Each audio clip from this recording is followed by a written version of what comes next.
Il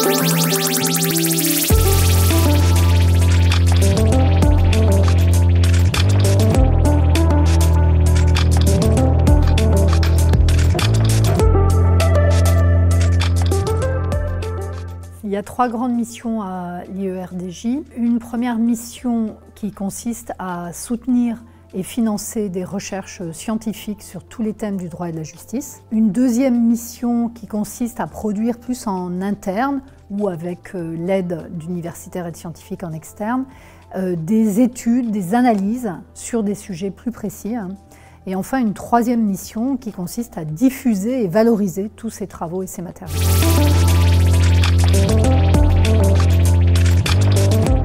L'Institut des études et de la recherche sur le droit et la justice a été donc bâti sur l'existence depuis presque une trentaine d'années de 2 précédentes structures, l'association Institut des hautes études sur la justice et le groupement d'intérêt public Mission de recherche droit et justice. Et donc l'Institut reprend les missions de l'ensemble de ces 2 composantes et va un petit peu au-delà. Dans les missions précédentes, par exemple, l'IHEJ était très performante pour produire des études et pour prospecter un certain nombre de nouveaux sujets. Je donnerai comme exemple Justice du XXIe siècle, un rapport extrêmement intéressant, construit et sur lequel le ministère s'est beaucoup appuyé pour développer un certain nombre de réformes. La MRDJ, elle, avait pour tradition donc de financer, de lancer des recherches.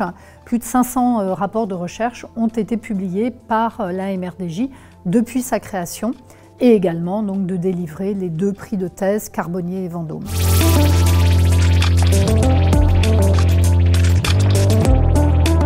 Alors, on nous a demandé de faire, selon le mot du président du Conseil constitutionnel, Laurent Fabius, 1+1 = 3.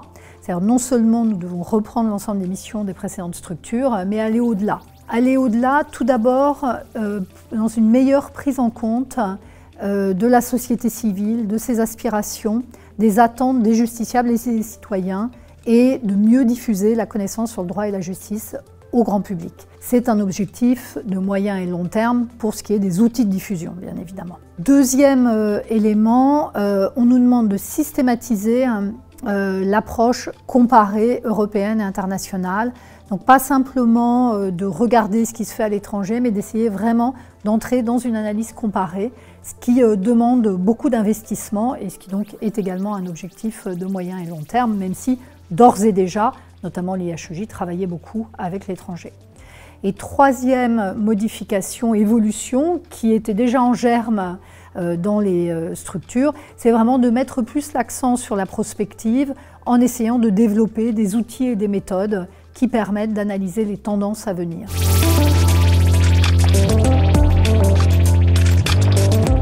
Nous avons 3 grands chantiers qui ont été lancés en novembre dernier par notre Assemblée générale. Le premier concerne les droits des générations futures, évidemment dans le domaine environnemental, mais également au-delà. On peut penser par exemple à la dette publique.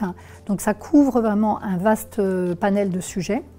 Le deuxième sujet concerne les besoins, les attentes, les demandes des justiciables, comment les apprécier et comment également apprécier le sentiment de justice. La troisième thématique concerne les identités professionnelles de tous ceux qui travaillent en matière de droit et de justice et quel est leur cadre de travail et comment s'organise leur travail et quel sens ils trouvent à leur métier.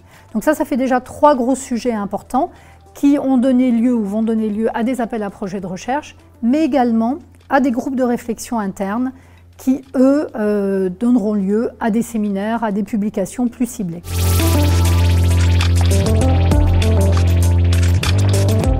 Nous poursuivons des gros programmes qui étaient déjà entamés par les précédentes structures sur 2 thématiques majeures. La première, justice et environnement. Donc nous avons déjà beaucoup publié sur la question. La deuxième, sur évidemment droit, justice et numérique, l'impact du numérique sur nos métiers et sur la relation avec le public. Nous développons toutes ces activités-là à travers des appels à projets de recherche ou le financement de recherche sur projets dits spontanés. Nous développons également une réflexion interne. Nous publions des états des connaissances sur certaines questions. Nous organisons beaucoup de lieux où on confronte le point de vue des scientifiques et le point de vue des professionnels de justice ou des décideurs en matière de droit et de justice. Nous allons également organiser une conférence débat en fin d'année sur une thématique importante qui était déjà en germe, je dois le dire, avant le début de la guerre en Ukraine, mais qui l'est bien plus aujourd'hui, sur justice et guerre.